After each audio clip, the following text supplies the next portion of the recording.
On the 14th, it is Valentine's Day in the West, which means most people are thinking about dating and love in general. However, many of us have anxiety about this. Maybe you're young and just starting out dating, maybe you're a lot older and you're worried if you'll find Mr. or Mrs. Right for you. The maths has the answer to what the optimal dating strategy might be, and it's called the 37% rule. What does the 37% rule mean? Well, it means that when you're dating, you should first reject the first 37% of candidates. You use the first 37% of candidates as a kind of a benchmark to understand what you like, what your 条件are. Then, after you've seen the first 37%, in the subsequent candidates, if any of them are better than the best of the first 37%, you, I guess, get married or you pursue a longer term, more serious relationship. Let me illustrate that with a more concrete example. Let's suppose over the course of your dating experience, you anticipate that the maximum number of dates you would be willing to go on is 10. The 37% rule would say that you go on the first 4 dates, 0.37 times 10, rounded up, because you can't have a partial person, of course. And you just use those first 4 people to understand kind of what you like, set the benchmark, as it were. Then, when you go on date number 5 and subsequently, you would look to see whether any of them are better than the first 4. The minute you find someone who's better than the first 4, that's your guy, that's your woman. Okay, so maybe number 6 turns out number 6 was better than any of the first 4.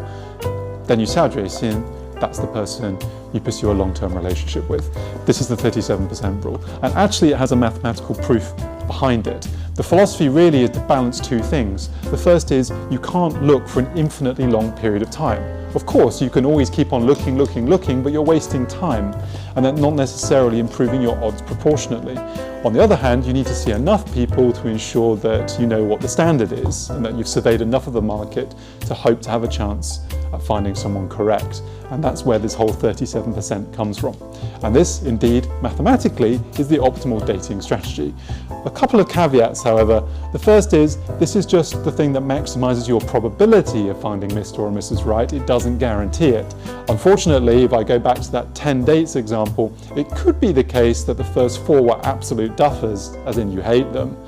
And then number 5 just gets over that bar, in which case if you were to follow the formula, you'd have to pursue a long-term relationship with number 5. Might not be the best idea.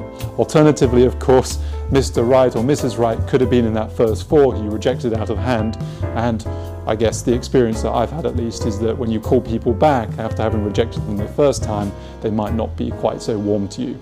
So, caveats aside, it still is, probabilistically, your best bet of finding true romance in this world. The shrewd among you or the mathematically inclined may have noticed that this is not in fact restricted to dating. In fact, this is a class of mathematical problems called the optimal stopping problems, and it can apply to indeed finding the right job candidate. If you need to choose one candidate out of many, reject the first 37%, then choose the best of what comes afterwards.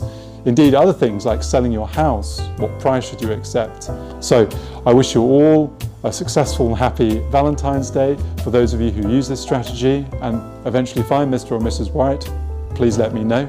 It's great to have maths proved in the real world.